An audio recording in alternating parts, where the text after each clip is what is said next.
Блин, достал меня этот скрип уже этого дивана, блин. Диван вообще хороший был когда-то. Поролоновый, без пружин, вот эти вот, без понтовых. А сейчас какая-то хрень с ним стал. Где скрипит, я не пойму. Где-то вот с этой стороны, короче, скрипит. Сейчас буду пробовать искать причину и пытаться устранить. Всем привет-привет! В этом видео кратко расскажу, как избавиться от скрипа в диване. Что нам для этого понадобится? Отвертка, ну, мне понадобилась отвертка, шрус немножко в шприце у меня, можно ли тол, тосол, неважно. То есть нужно найти место скрипа. Так как диван этот разборный, во-первых, он поролоновый, то есть скрип пружины сразу отпадает, потому что пружин там нет. Поролоновый. Потихонечку нужно, в общем, все нужно с ним вытащить сначала, попробовать, скрипит, окей, скрипит, дальше идем. Снимаем все навесы, боковинки снял, короче, попробовал, скрипит, скрипит, окей, что делаем дальше? Он разборный еще так вот пополам. Снимаем две половинки здесь, то есть разбираем, ну, подсоединяем, смотрим, скрипит, опа, не скрипит, значит, дело было здесь. Ищем причину. Причина либо вот в этих вот соединениях, я сейчас открутил, покажу зачем.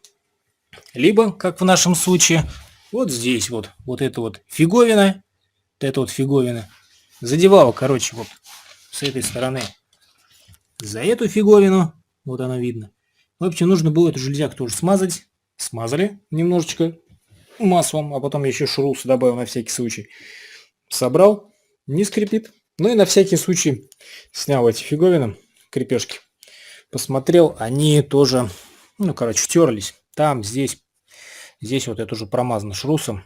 Здесь немножко протертый была. Эти тоже, соответственно, немножко вон видно. То, что самое темное, это как раз место протертости.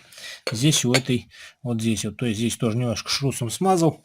Здесь края, где краска обдерос, тоже смазал. Фонариком посмотрел, где что ободрался. В общем, немножечко, прям чуть-чуть смазал.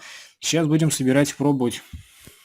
Так, когда эти две фиговинки, ну, то есть крепежки будете собирать, эти, которые смотрят вниз, их нужно будет чуть-чуть наверх. Здесь маленький люфт у них есть такой, типа регулировочный, я не знаю. То есть при затягивании поднять ее наверх, а противоположную, соответственно, она вот так стоит, язычком этим вверх. При затягивании, то есть опустить вниз, для того, чтобы они, когда вы их соберете, не терлись вот в этих вот местах, не соприкасались. Может, они не будут соприкасаться, но так уж точно они не будут соприкасаться. Да, еще пару маленьких советов. Не смазывайте механизмы и все остальное ВДшкой и тому подобными жидкими ключами. Они воняют.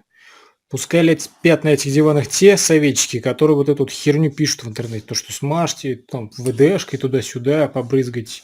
Не делайте так. Лучше маслом обычным для швейных машинок, дешевым, бюджетным, моторным маслом. Потому что вонь стоит потом неимоверная с этой ВДшки и из других жидких ключей.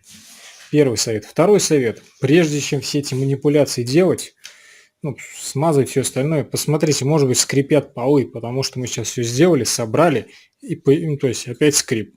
То есть, ну, с этой стороны скрип. У нас эти, как, мать идти, паркет. Ну, не знаю, слышно было на камеру, нет. То есть, он же тоже не совсем новый, вот, местами. И видно где-то, где диван стоит, там какая-то паркетин тоже скрипит. Подвинули сюда, все равно маленько скрип есть, если есть возможность. Вытянуть в другое место, короче, переставить диван и там попробовать, будет он, не будет скрипеть. Вот, в принципе, возможно, полы, короче. Все, в общем, собрали диван. Все, теперь скрип перестал. Ну, скрипит, как я понял, уже где-то паркетина. Ну и бог с ним, пускай скрипит. Сам диван уже нет такого ужасного скрипа, который был прям вот гадкий такой скрип поганый. В общем, все понятно, да? Разбираем диван по частям, ищем, где скрипит.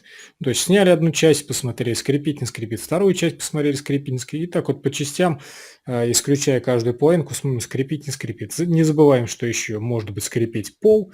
Ни в коем случае не смазываем никакими ВДшками, жидкими ключами, то есть пахнущими смазками, назовем их так.